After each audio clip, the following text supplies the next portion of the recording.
pendakwah ini tujuan matlamat adalah untuk bawa manusia dekat dengan Tuhan dengan kaedah dan juga kepakaran masing-masing. Kalau kita pandai menulis, maka kita digelar pendakwah. Kalau tulisan kita ini boleh buatkan orang yang membacanya dekat dengan Allah Subhanahu Wa Taala. Kita adalah pendakwah kalau lagu kita, suara kita, konten kita, kreativiti kita boleh buatkan orang rindu pada Tuhan dan Rasulullah. Saya tertarik untuk jawab soalan ini sebab dia ada kaitan dengan bagaimana perjalanan saya dalam program reality sebelum ni. Ya. Saya bukan datang daripada peserta yang datang daripada latar belakang agama. Saya lahir daripada sekolah Cina. Ya. Memang daripada kecil lagi tadika, memang sekolah Cina sampai ke sekolah-sekolah Cina. Boleh bahasa Mandarin? Boleh berbahasa Mandarin. Muka ada Korea sikit, muka Cina sikit. Ada campur-campur kacuk-kacuk sikit.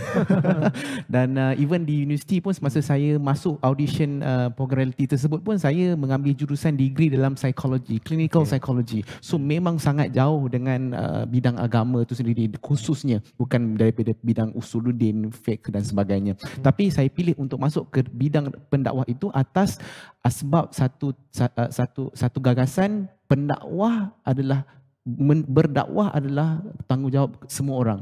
Cuma kalau bukan kepakaran kita untuk kupas isu tersebut. Contoh, saya bukan daripada bidang fiqh. Maka kesilapan besar saya kalau saya mengeluarkan hukum.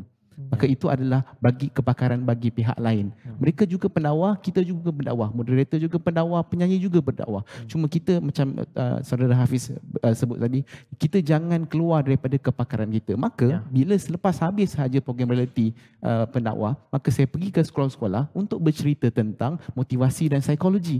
Kita tak bercerita tentang hukum berpuasa.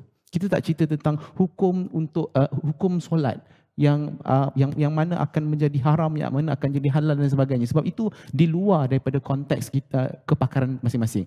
Jadi jangan, saya kira mungkin perkara yang kita sama-sama boleh fikirkan semua adalah jangan bila sahaja kita panggil kita pendakwah mesti bercerita tentang agama, sebab pendakwah ini tujuan matlamat adalah untuk bawa manusia dekat dengan Tuhan dengan kaedah dan juga kepakaran masing-masing. Kalau kita pandai menulis, maka kita digelar pendakwah kalau tulisan kita ini boleh buatkan orang yang membacanya dekat dengan Allah Subhanahu Wa Taala. Kita adalah pendakwah kalau lagu kita, suara kita, konten kita, kreativiti kita boleh buatkan orang rindu pada Tuhan dan Rasulullah, maka kita sudah jalankan tanggungjawab sebagai pendakwah. Sama juga dalam konteks psikologi, clinical psychology, orang yang hadapi masalah mental, stres, tekanan dan sebagainya. Andai kata saya dapat gunakan ilmu kepakaran ini untuk saya buatkan orang makin dekat dengan Tuhan, makin bergantung pada Tuhan, maka ini juga adalah tugas sebagai seorang pendakwah. Jangan kita skopkan pendakwah mesti cerita pasal fiqh, mesti cerita pasal tajwid, mesti cerita pasal tauhid. Tak, sebab even dalam ilmu agama pun dia ada pengkhususan orang yang pakar Al-Quran, dia tak cerita, mungkin dia bukan pakar dalam hadis. Orang yang pakar dalam hadis mungkin dia tak cerita tentang Al-Quran.